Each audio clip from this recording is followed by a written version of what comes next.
Oi galera, tudo bem?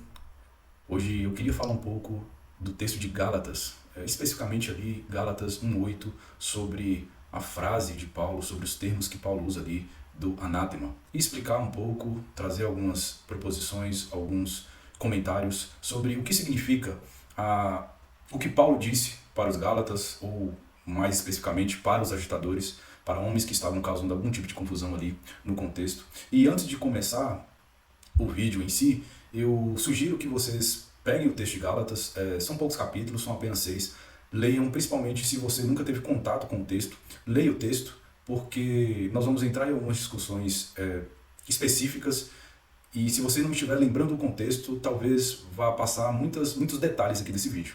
Então, a primeira coisa que eu queria começar a dizer é que a estrutura de Gálatas é um pouco diferente das demais cartas de Paulo. Ele começa a carta falando de seu apostolado, um apostolado que veio de forma divina. Paulo ele foi chamado por Cristo, a sua autoridade é igual à dos 12, por exemplo, Pedro e Tiago. Paulo ele precisa provar esse apostolado porque, conforme nós lemos a carta de Gálatas, vai ficar claro que alguns provavelmente o estavam acusando de não ter esse apostolado conforme os 12. E Paulo, então, ele vai desenvolver um pouco sobre isso, ele vai dizer que ele foi chamado por Cristo e que ele tem autoridade para dizer o que diz. Ele vai falar dos problemas que estavam acontecendo ali na comunidade dos Gálatas. Ao ler esta epístola, nós vamos ver que Paulo estava tratando de uma questão da circuncisão. Alguns estavam acrescentando a circuncisão. Então, basicamente, o sacrifício de Cristo não era suficiente. Era necessário a circuncisão dos gentios para que os gentios adentrassem o povo de Deus. E Paulo ele vai combater isso veementemente. Ele vai dizer ali no versículo 4 que Deus ele nos resgatou da presente era perversa. Que era perversa é essa? Do mundo que estávamos presos no pecado. Deus ele nos resgata então deste aprisionamento do pecado e agora nós recebemos as boas novas. O problema é que alguns estavam tentando ainda viver na antiga era, sendo que agora nós estávamos presentes em uma nova era. A era que Cristo inaugurou ao ressuscitar dos mortos. Então, tem todas essas questões acontecendo na comunidade dos Gálatas. E Paulo, ele vai então travar uma batalha contra esses homens que desejavam ainda viver na antiga era, e não só isso, mas aprisionar também os gentios nessa antiga era. No decorrer então da estrutura, no versículo 6, Paulo ele começa a construir seu argumento. Como eu disse, a estrutura de Gálatas é um pouco diferente das demais. Nós não temos uma ação de graças acontecendo. Mas Paulo começa o versículo 6 dizendo que está espantado. Espantado com o quê? Espantado com a velocidade, com a rapidez com que os Gálatas estavam se afastando. E olha que interessante a construção que Paulo faz. Eles estavam se afastando daquele que o chamou pela graça de Cristo. Ou seja, Paulo então compara o evangelho, ou seja, afastar-se do evangelho é afastar-se de Deus. Por isso, ele vai dizer que os Gálatas estavam aderindo a um outro evangelho. Este evangelho trazia problemas para os Gálatas, que já haviam conhecido o verdadeiro evangelho. Então, ele constrói esse argumento no versículo 6 e, através do verbo thavmazo, ele diz que ele está espantado com toda essa situação e com essa velocidade de afastamento do caminho em que eles estavam dando, o caminho correto, e agora se desviaram dele. No versículo 7, então, Paulo ele parece fazer uma correção a si mesmo. Se vocês lerem essa transição, vocês vão ver que a ideia ali é que, na realidade, Paulo não estava falando de outro evangelho, porque aquilo que estava sendo ensinado aos Gálatas não era um evangelho, não passava de um evangelho, era algo, era outra coisa. E aí Paulo agora começa a nomear algumas questões. Ele vai dizer que havia um grupo de pessoas, e ele não cita nomes diretamente, mas ele cita uma forma de chamar esse grupo de pessoas, ou talvez apenas um mestre. Ele diz que esses agitadores estavam pervertendo o evangelho de Cristo. É interessante porque a palavra perverter ali é justamente causar uma mudança de estado de alguma coisa.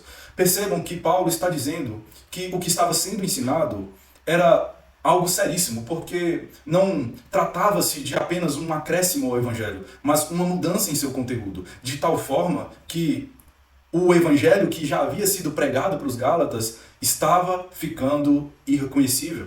É por isso que Paulo, no decorrer da carta, ele vai alertar aos Gálatas de que eles viram Cristo sendo crucificado diante dos olhos diante de seus olhos. Ele vai dizer que os Gálatas estavam andando no caminho correto, mas se desviaram dele. Então, Paulo também vai dizer que um pouco de fermento leveda toda a massa, indicando que aquela pequena deturpação que estava ocorrendo nas palavras do Evangelho estavam transformando todo o conteúdo em algo estranho, em algo irreconhecível aos olhos de Paulo. E Paulo aqui está repreendendo tal atitude veementemente. Ele está dizendo aos Gálatas que os Gálatas precisam voltar, eles precisam confiar na suficiência da morte de Cristo e que nada deveria ser adicionado a isso. Que essa circuncisão, adicionando agora aos gentios, estava realmente, e é a palavra que ele usa, pervertendo o Evangelho que é de Cristo, o Evangelho que pertence a Cristo, o Evangelho que foi dado a nós por meio de Cristo.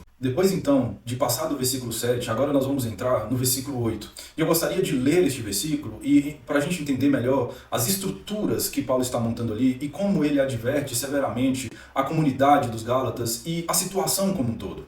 Paulo, então, ele vai escrever dizendo o seguinte: Allah ke anhimis e agelos exuranu evangelizeterhimin, parho evangelisamesahimin anathema esto. Olha que interessante, Paulo, ele cita agora a primeira pessoa do plural, nós, ou um anjo dos céus.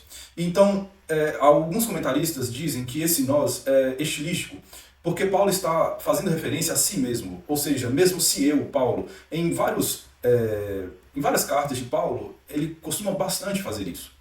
Mas o que eu queria mesmo trazer para a discussão aqui é a menção aos anjos, porque alguns vão dizer que Paulo ele fala dos anjos porque alguns agitadores estavam validando a sua mensagem, ou validando a sua fala, trazendo argumentos angelicais, ou trazendo como se fosse mensagem dos anjos.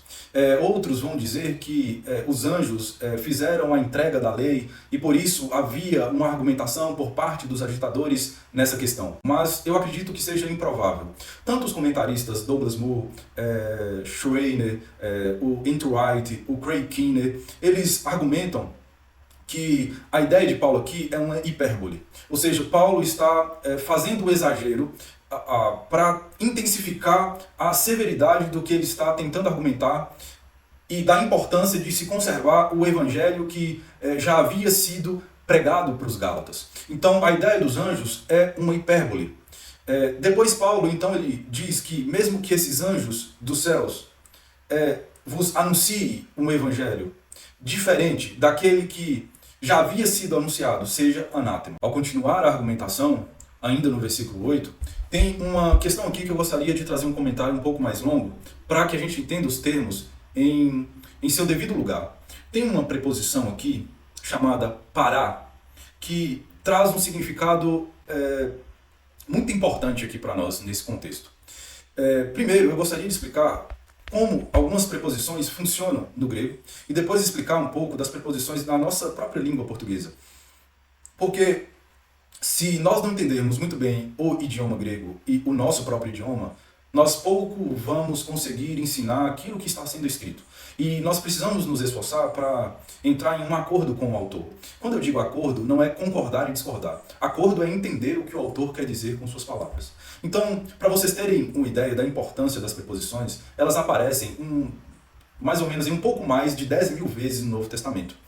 E elas possuem ideias um pouco parecidas com a nossa língua, mas ainda assim conservam princípios diferentes, justamente por conta do idioma grego ser um idioma baseado em casos, em terminações, e a gente vai explicar um pouquinho sobre isso. Se você estiver com a tradução da NVI, você vai ver uma palavrinha no versículo 8, chamada contrário.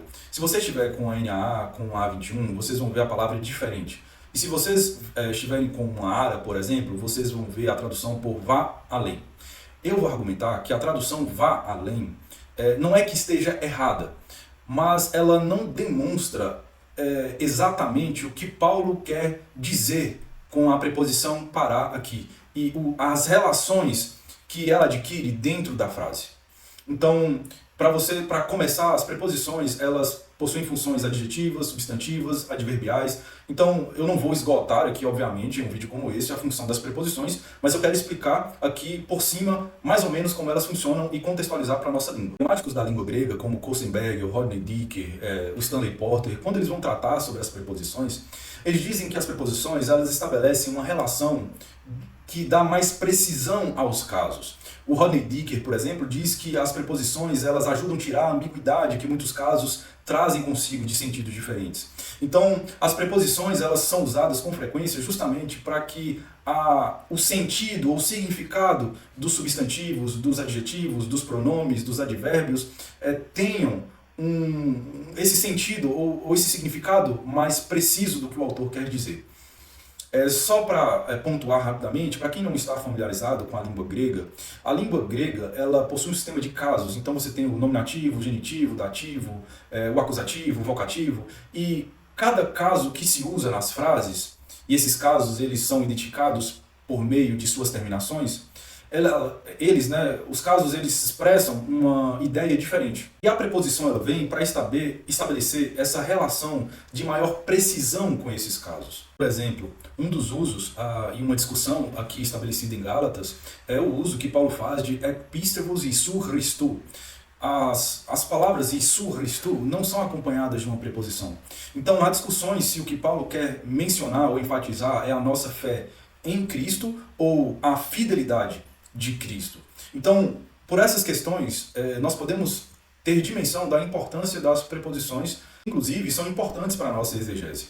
O Daniel Wallace, por exemplo, comentando essa questão das preposições, ele diz que a preposição é uma extensão dos advérbios, justamente porque ajuda os verbos a delimitar, a indicar o sentido com mais precisão dos objetos diretos que os verbos indicam.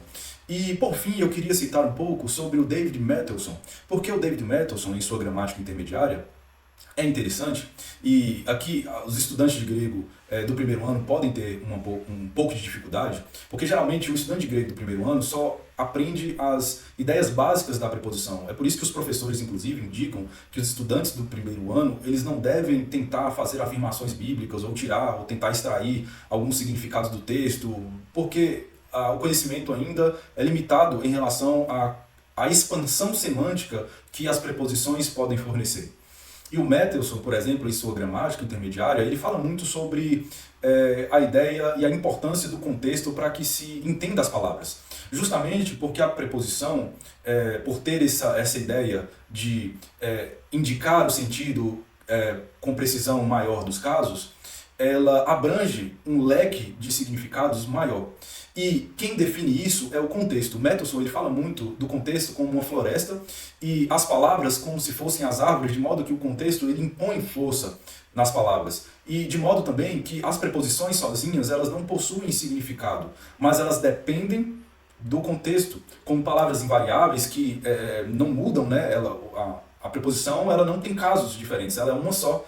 Então, nós precisamos entender muito bem o contexto para conseguir extrair, de fato, qual é a função e qual o sentido da preposição usada pelo autor. Trazendo agora a ideia das preposições para a gramática portuguesa, eu vou trazer o conceito aqui de 3 gramáticos importantes para nós. O primeiro é o Domingos Pascoal Segala, que diz que preposições são palavras invariáveis que ligam 2 termos, né? O dependente e o termo principal.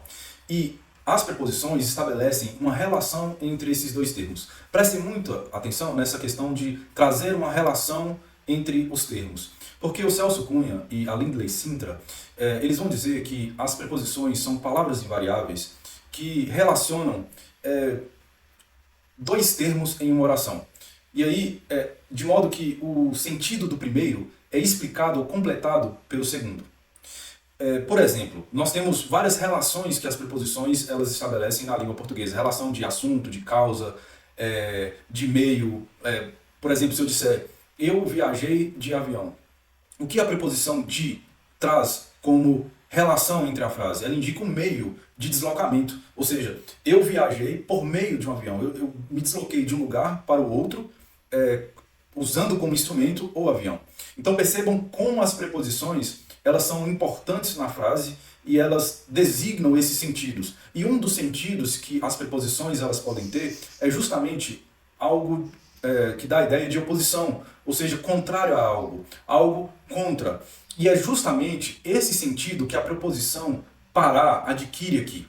E eu gostaria de voltar um pouco para a gramática grega novamente e trazer aqui o argumento de Mendelssohn e de Wallace e de Kostenberg, porque eles dizem que uma das funções da preposição parar, principalmente quando ela está junto ali ao caso acusativo, e é o que acontece aqui no texto de Gálatas, ela pode adquirir a ideia de oposição e de substituição.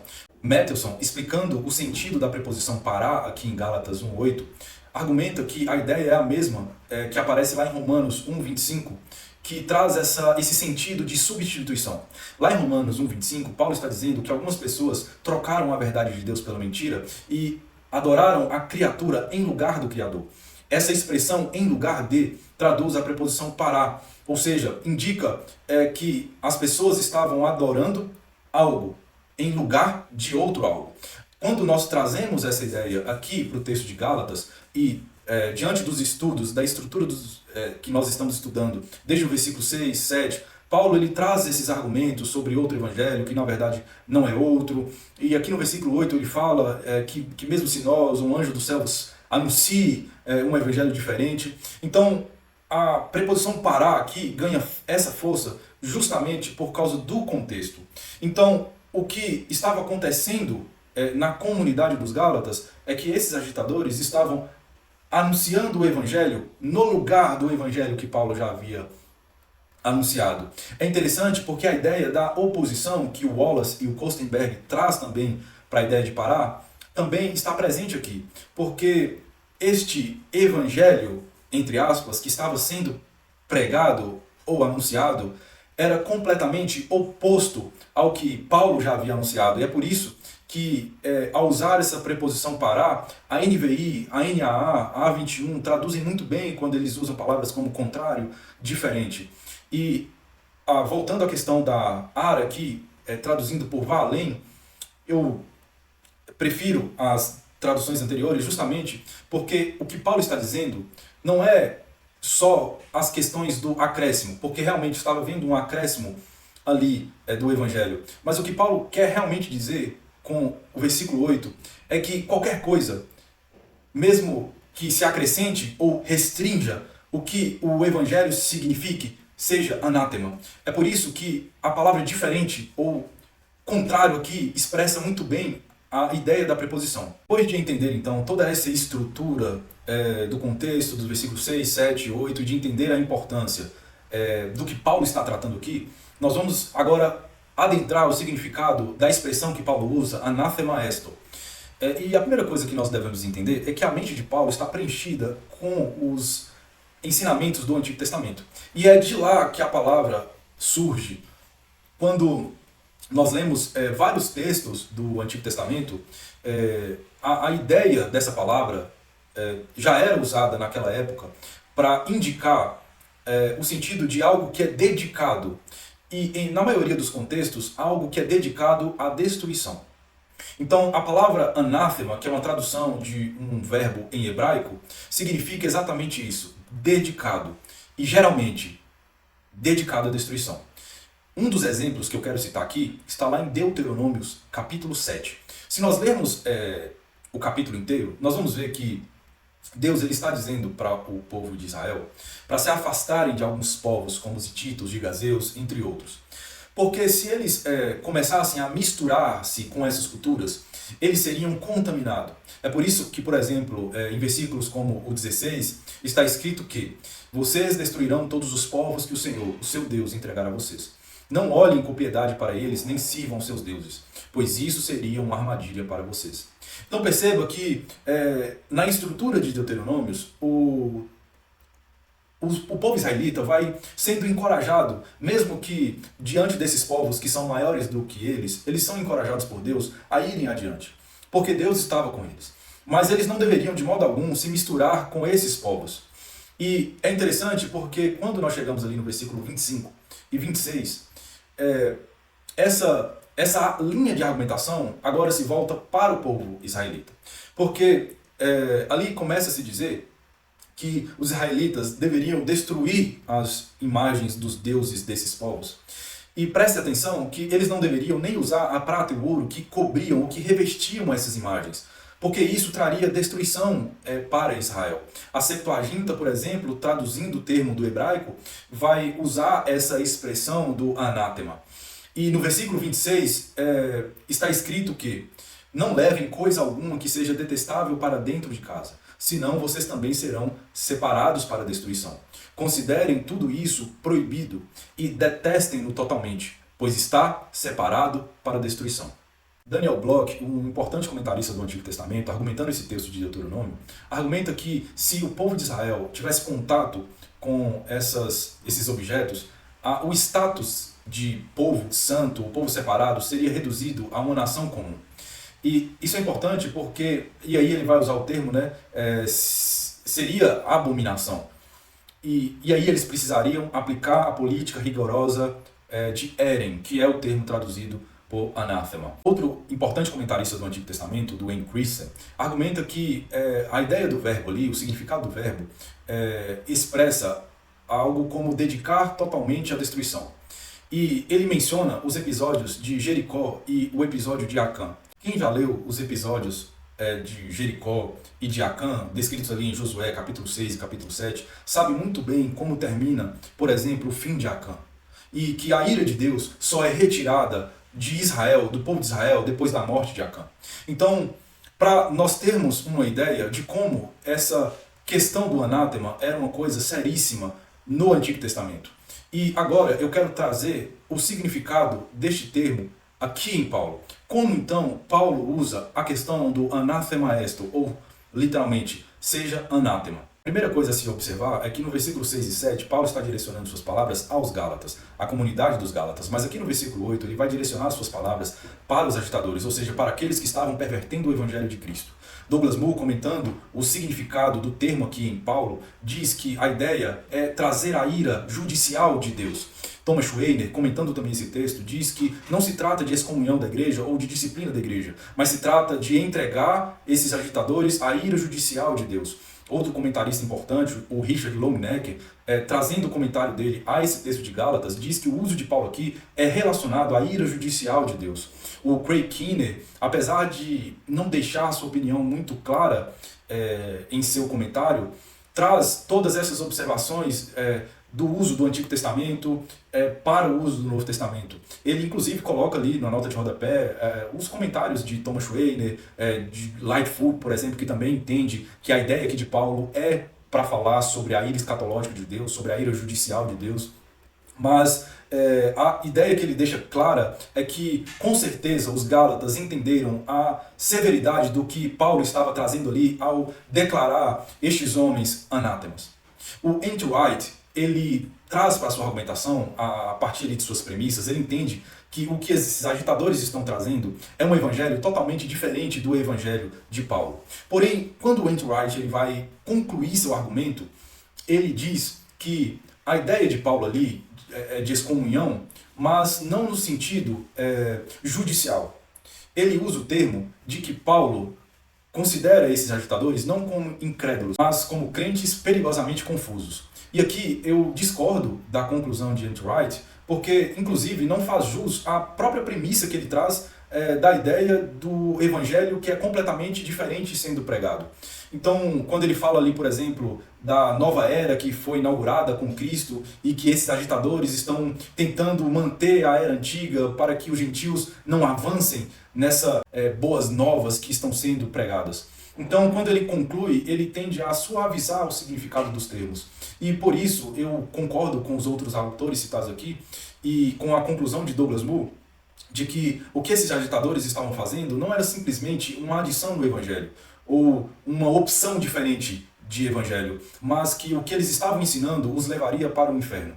E essa, acredito eu, que é a severidade com que Paulo trata as pessoas que deturpam de alguma forma, ou acrescentando ou retirando algo que signifique de fato o Evangelho. Quando Jesus, por exemplo, vai tratar dos falsos ensinos, Jesus não, de maneira alguma, suaviza os falsos mestres. Inclusive, os relatos de que muitas pessoas nos últimos dias dirão que fizeram milagres, que expulsaram demônios, e Cristo dirá a eles que eles nunca foram conhecidos. As ideias ali também de homens que se disfarçam de